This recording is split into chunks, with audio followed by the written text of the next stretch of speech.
வணக்கம். இது வழக்கு. அன்னா சாஃப்மன் ரஷ்யாவை சேர்ந்த பிரபலமான பெண் உளவாளி. அமெரிக்காவில் பெண்மை ஆயுதமா வச்சு ஈஸியா தகவல்கள் வாங்கியது. அவங்களுடைய சிவந்த கூந்தல், உடல் அமைப்பு, அங்க அசைவுகள் எல்லாரையுமே கவர்ந்ததால கேட்ட தகவல்களை அள்ளி கொடுத்திருக்காங்க. இவர் உளவாளிதான்னு கண்டுபிடிக்கவே அமெரிக்கா ரொம்ப கஷ்டப்பட்டுச்சு. அதன் பிறகுதான் அவர் நாடு கடத்தப்பட்டார். உளவு பார்த்து சொல்றதுல நிறைய ஆபத்துகள் இருக்கு. சில நேரம் உயிர் போகவும் நேரிடும்.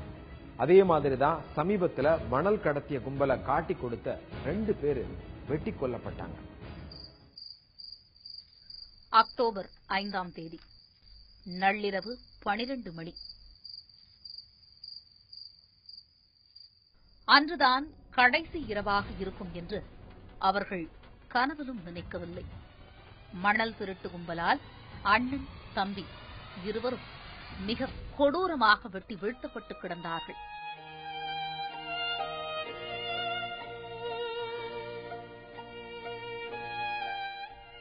இருவரின் உடல்களும் இரத்த வெள்ளத்தில் கிடந்தன. அவர்கள் வைத்திருந்த செல்போன்கள் கூட உயிரற்று அவர்கள் அருகிலேயே கிடந்தன. 12 மணிக்கு அங்கே தூங்கிட்டு இருக்கும்போது இந்த பக்கிரமைய முருகேஷ் ஓடியாந்து இந்த மாதிரி சித்தப்பா அப்படின்னு அழுதிட்டு விடாந்தேன். அழுதிட்டு நம்ம ஆர்சி வந்து பாருங்களேன், இந்த மாதிரி வெட்டி போட்டாங்க அப்படின்னா நாங்கள் திரும்ப மண்டில் ஏறி கூட்டி போகிறாங்க. கூட்டி வைக்கும்போது அந்த சவுடி முக்கா அந்த ஆர்சியல் கிட்ட முன்னாடி அங்கேயே 2 பேருமே பிரதமாவே ரத்தம் ஊற்றி கொண்டு செத்து கிடக்குறாங்க. புதுக்கோட்டை மாவட்டம் ஆவூர் செங்கலாங்குடியைச் சேர்ந்த கார்த்திக், ராஜேஷ் ஆகிய இருவரும் தான் கொலை செய்யப்பட்டு கிடந்தவர்கள். புதுக்கோட்டை மாவட்டத்தில் உள்ள பாலாறு, காட்டாறு உள்ளிட்ட ஆறுகளில் சிலர் வரைமுறை இல்லாமல் மணல் அள்ளியதாகவும், இந்த சம்பவத்தை கார்த்திக்கும் ராஜேஷும் போலீசாருக்கு தெரியப்படுத்தவே சில மர்ம நபர்களால் இருவரும் வெட்டி வீழ்த்தப்பட்டதாக சொல்கிறார்கள். என்ன திருட போனானா, வறண்ட போனானா, வேற யாருக்கும் முதலடிச்சானா, யார் பிரச்சனையா, எதுவுமே இல்ல. ஒரு தேசிய சட்டத்தை மீறி விவசாய பொதுமக்களுக்கு பாதிக்கப்படுது. மண்ணால் தான் நிலத்தடி நீர் கீழே போயிருது, விவசாயம் பாதிக்கப்படுது, மக்கள் குடிநீர் போயிடும் கீழே போயிருங்க. அதை தடுத்து தேசிய சட்ட பாதுகாப்பு போனா அப்படி போனவங்களுக்கு பல அதிகாரிகள் கொடுத்தோம். இவங்க எந்த நடவடிக்கை எடுத்திருந்தாங்கன்னா நடவடிக்கை எடுத்திருக்காங்கல்ல. இதுக்கு முழு காரணமே மாத்தூர் ஸ்டேஷன் கவனக்குறவு, ரெவன்யூ கவனக்குறவு தான் இதுக்கு காரணமே. காவல்துறைக்கு துப்பு கொடுத்ததால் தனது 2 மகன்களையும் இழந்துவிட்டு தவிப்பதாக புலம்புகிறார் இவர்களது அப்பா துரைராஜ்.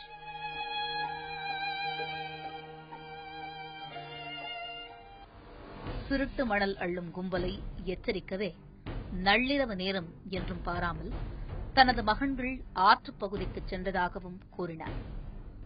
பலமுறை எச்சரிக்கை செய்தும் மகன் ராஜேஷும் கார்த்திக்கும் கேட்கவில்லை என்றே சொன்னார் துரைராஜ். அவருக்கு மேற்கே உள்ள காட்டாறு, செங்கலாடி கலக்கல ஆறு இருக்கு. இந்த 2 ஆறுகளையும் மண் அள்ளுறாங்க. மண் அள்ளி அவரு மேற்க அள்ளி கொண்டாந்து செங்கலாடி புதுக்குளத்துல மண்ணு கொட்டிருக்காங்க. அந்த மண்ணு கொட்டினது என் மகன் மகேந்திரன் என்ற ராஜேஷ் எஸ்பிஇ மாத்தூர் ஆய்வாளருக்கு அறிவு என்பவருக்கும் போன் பண்றாங்க.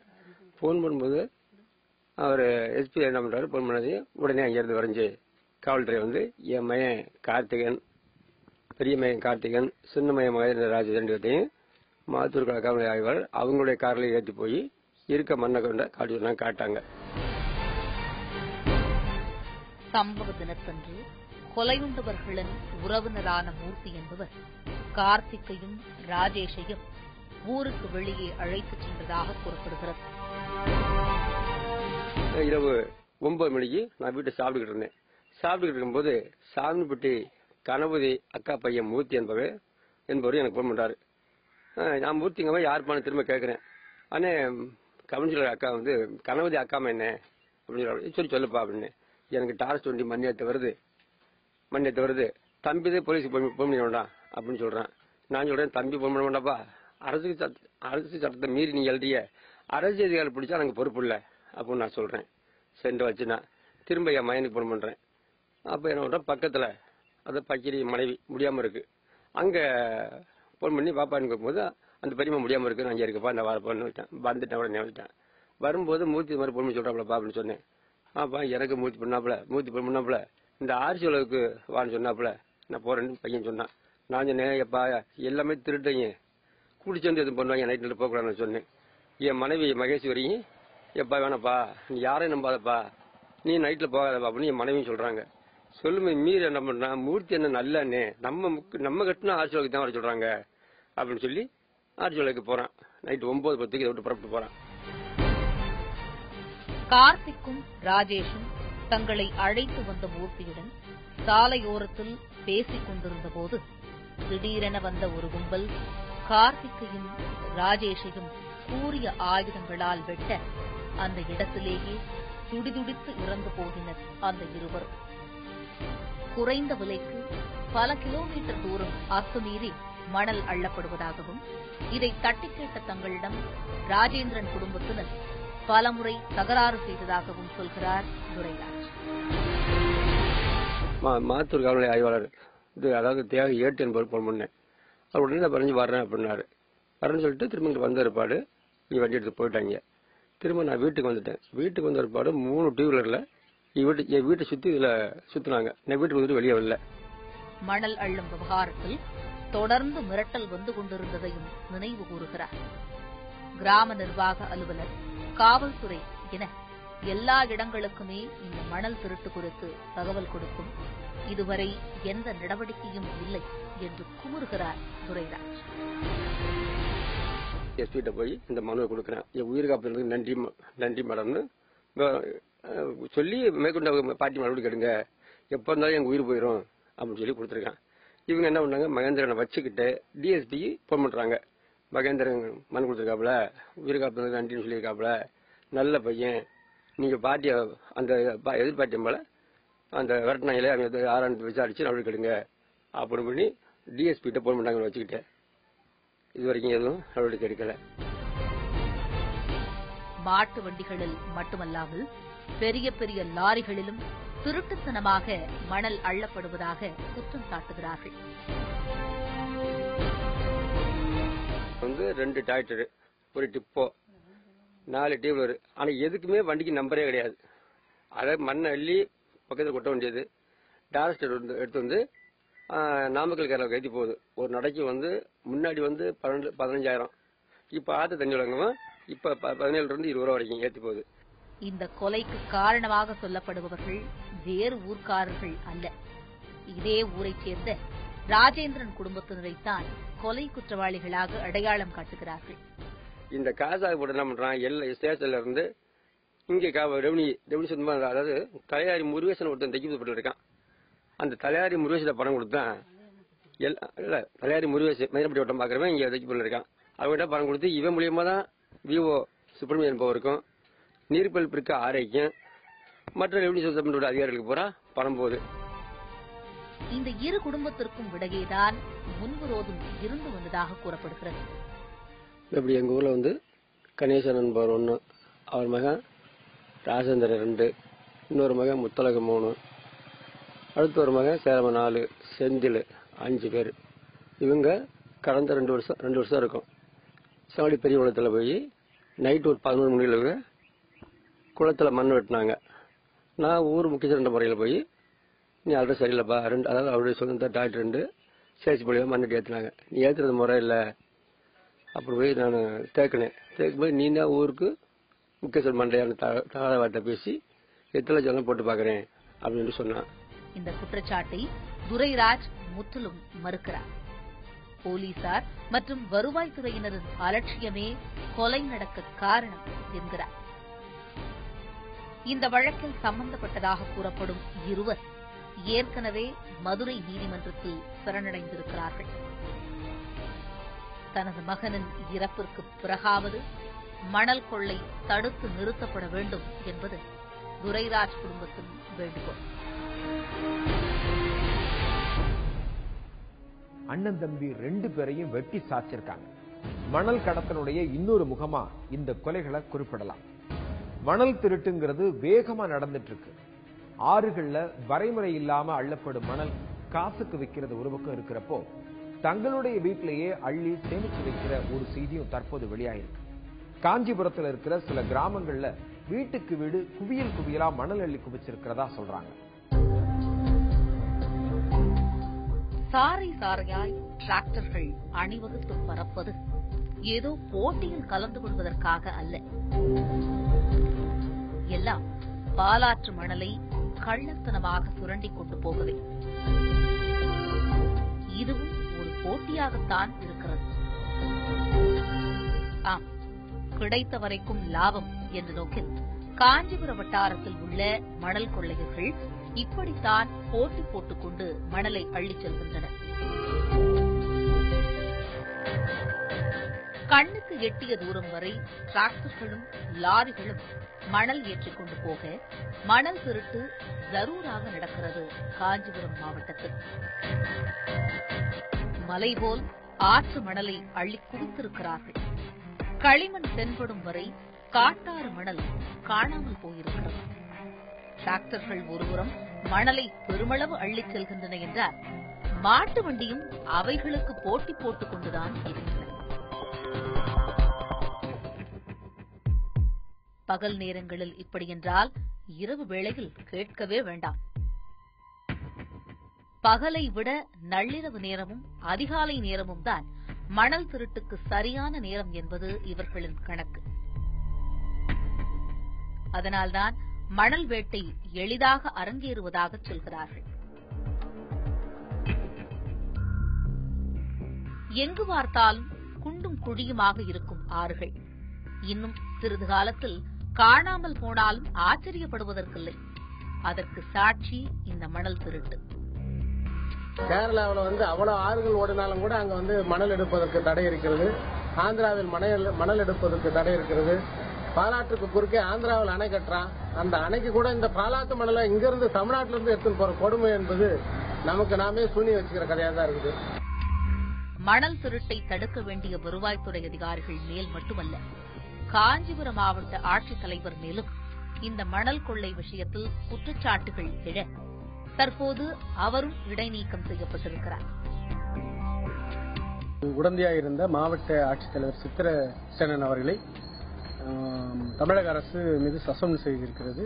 2 துணை வட்டாட்சியர்களை சஸ்பெண்ட் பண்ணிருக்கிறாங்க. இவ்வளவு பெரிய நடவடிக்கையில் இறங்கி கூட இன்னும் சேமித்து வைக்கக்கூடிய மணலை இன்றைக்கு மாவட்ட ஆட்சி நிர்வாகம் கள்ளத்தனமாக வாரி விற்பதற்கு இன்னைக்கு முடிவெடுத்திருக்காங்க. ஆற்று மணல் கொள்ளை நாளுக்கு நாள் அதிகரித்து வருவதாகவும் வீட்டுக்கு வீடும் பலர் மணலை அள்ளி குவித்து வைத்திருப்பதாகவும் புகார்கள் பல எழுந்தது. கள்ளச்சந்தையில் இந்த மணல் விற்கப்பட்டு வந்ததாகவும் கூறப்படுகிறது. ஏறக்குறைய 42,000 மணல் மேடுகள் சட்டவிரோதமாக குவித்து வைக்கப்பட்டிருந்ததும் கண்டுபிடிக்கப்பட்டுள்ளது. எடுக்கப்பட்ட மொத்த மணலின் அளவு மதிப்பு 5,800 கோடி ரூபாய்க்கு மேல இருக்குதா சொல்லியிருக்காங்க. அந்த காரணத்தினால உயர்நீதிமன்றமும் அதை கண்டித்ததுனால இந்த மாவட்ட ஆட்சித்தலைவரை மாத்தினாங்க. ஆனாலும் கூட இன்னைக்கும் பக்கத்தில் இருக்கிற வள்ளிமேடு என்கின்ற ஒரு இடத்துல இருக்கிற குவாரியில அங்க இருக்கிற யார்ட்ல ஆயிரக்கணக்கான லாரிகள்ல மணல் கொண்டு போயிட்டே இருக்கிறாங்க. இதுவும் சட்டவிரோதமானதுதான். காஞ்சிபுரம் மாவட்டத்தில் பாலாறு, செய்யாறு, வேகவதி ஆறு, ஓங்கூர் ஆறு போன்ற முக்கிய ஆறுகள் செல்கின்றன. இதில் பாலாற்றில் இருந்துதான் அதிக அளவில் மணல் அள்ளப்படுவதாக கூறப்படுகிறது. அரசு சார்பில் குவாரிகள் துவக்கப்பட்டு மணல் விற்பனை நடைபெற்றாலும் திருட்டுத்தனமாக மணல் அள்ளும் கும்பல் அதிகரித்திருப்பதாகவே சொல்கிறார்கள். போலி ஆவணங்கள் தயாரித்து மணல் எடுப்பதை சிலர் வாடிக்கையாகவே வைத்திருப்பதாகவும் கூறப்படுகிறது. நிலத்தடி நீருக்கு ஆதாரமான மணலை கொள்ளையடிப்பதற்காகவே சில கும்பல் அலைவதாக குமுறுகிறார்கள் காஞ்சிபுரம் மக்கள். அந்த மணல் தான் தண்ணீரை தேக்கி வைத்துக் கொள்ளுகிற ஒரு அமைப்பா இருக்குது. அதாவது பஞ்சில எப்படி தண்ணி ஊற்றணும்னா பஞ்சு தண்ணீரை பிடித்து வைத்துக் கொள்ளுமோ அதே போல மணல் தண்ணீரை பிடித்து வைத்து அந்த நிலத்தடி நீர் தான் 2 பக்கத்தில் இருக்கிற 2 கரைகளிலும் இருக்கிற பல்வேறு கிராமங்களுக்கும் குடிநீர் ஆதாரமா இருக்குது. ஆனா இந்த பாலாற்றுல தொடர்ச்சியான மணல் கொள்ளை நடந்துட்டு இருக்கு. 3 அடிக்கு மணல் எடுக்க வேண்டும் என்ற விதிமுறையை மீறி 30 அடிக்கு மேலும் சுரண்டி எடுக்கப்பட்டுள்ளதாக சொல்கிறார்கள். இதனால் சில ஆறுகள் கட்டாந்தரையாகத்தான் காட்சியளிக்கின்றன. காஞ்சிபுரம் தாலுகாவில் சங்கராபுரம், அதே மாதிரி பழையசீவரம், மாகரல், காவாந்தண்டலம் போன்ற இடங்களில் மணல் கொள்ளை என்பது நடந்திருக்குது. மணல் 30 அடி ஆழம் வரை மணலை வாரியிருக்கிறாங்க. உச்சநீதிமன்றம் தீர்ப்பு சொன்ன பிறகு கூட, பசுமாயம் நீதிமன்றம் தீர்ப்பு சொன்ன பிறகு கூட அதை மீறி மணலை கொள்ளையடிச்சிருக்காங்க. மணல் லாரி உரிமையாளர்களை அணுகினால் ஒரு லோடு மணல் 16,000 ரூபாய் என்கின்றனர். இதனால்தான் காஞ்சிபுரத்தில் மாட்டு வண்டிகள் மூலம் மணல் அள்ளப்பட்டு ஒரு மாட்டு வண்டி மணல் 400 ரூபாய்க்கு விற்கப்பட்டதாக கூறப்படுகிறது. சாதாரண ஏழை மக்கள் வீடு கட்டினா கூட 25,000 ஒரு லோடு மண் என்பது இன்னைக்கு விற்கப்படுகிறது. மணலை ஒரு பக்கம் கள்ளச்சந்தையில் அதிகமான விலைக்கு விற்கிறாங்க. ஏழை எளிய மக்கள் வீடு என்பது கட்ட முடியாது. மணலை என்பது தங்கத்தை விலை விட அதிகமாக இன்னைக்கு ரேட் என்பது மணல் விற்கிற அளவுக்கு கள்ளச்சந்தையில் ஏற்பாடு நடந்திருக்கிறது. ஏழை எளிய மக்கள் வீடு கட்டுவதற்கு ஏற்ற வகையில் மணலை விற்பதற்கு அரசாங்கம் நடவடிக்கை மேற்கொள்ள வேண்டும். மணல் திருடர்கள் மாதந்தோறும் வருவாய்த்துறை அதிகாரிகள் மற்றும் போலீசாருக்கு குறிப்பிட்ட தொகையை செலுத்திவிட்டு மணலை திருடிச் செல்வதாக குற்றம் சாட்டுகிறார்கள். காஞ்சிபுரத்தில் நடைபெற்று வரும் மணல் திருட்டு குறித்து சிபிஐ உரிய விசாரணை நடத்தக் கோரி சென்னை உயர்நீதிமன்றத்தில் லாரி உரிமையாளர்கள் சங்கம் வழக்கு தாக்கல் செய்துள்ளது. இந்த வழக்கு தற்போது சிபிஐ வசம் ஒப்படைக்கப்பட்டிருக்கிறது. மலை போல குவித்திருக்கிற மணலை அரசாங்கம் கைப்பற்றணும். மணல் 100 வருஷம் 1000 வருஷம் ஆனா கூட அது மாதிரி மணல் என்பது நமக்கு கிடைக்காது. காஞ்சிபுரம் மணல் திருட்டு எதிரொலியாக தமிழகத்தில் நடைபெற்று வரும் மணல் கொள்ளை நிலவரம் குறித்து ஆராய தனிக்குழு ஒன்று அமைத்து சென்னை உயர்நீதிமன்றம் உத்தரவு பிறப்பித்துள்ளது. இந்த குழுவின் விசாரணையில் பல அதிர்ச்சி தகவல்கள் வெளியாகலாம் என்றும் இன்னும் பல அரசு அதிகாரிகள் தண்டிக்கப்படுவார்கள் என்றும் எதிர்பார்க்கப்படுகிறது. எடுத்த மணலை மீண்டும் கொட்ட முடியாது என்றாலும் மணல் எடுப்பதை உடனடியாக கடுமையாக தடை செய்ய வேண்டும். அதுதான் எதிர்கால சந்ததிக்கு நாம் கொஞ்சமாவது இந்த இயற்கை வளங்களை விட்டு செல்வதற்கான வழியாக இருக்கும். காஞ்சிபுரத்துல பல கிராமங்கள்ல மணல் திருட்டு நடக்கிறதா புகார் எழுந்த பிறகும் அது அதிகாரிகள் கண்டுக்கவே இல்லைங்கிறது தான் குற்றச்சாட்டு. மாவட்ட ஆட்சியர் இதை கவனிக்கலன்னு தான் இடைநீக்கம் செய்யப்பட்டார்னு சொல்றாங்க. தனியாருக்கு குத்தகைக்கு விடப்பட்டிருந்த அனைத்து மணல் குவாரிகளையும் 2003ஆம் ஆண்டு அக்டோபர் 1ஆம் தேதியே அரசு தன் கட்டுப்பாட்டுக்குள்ள கொண்டு வந்துருச்சு. ஆனாலும் மணல் திருட்டு தொடர்ந்துகிட்டே தான் இருக்கு. வழக்கு நிகழ்ச்சியில் இது சொல்வதெல்லாம் சட்டம் பகுதி.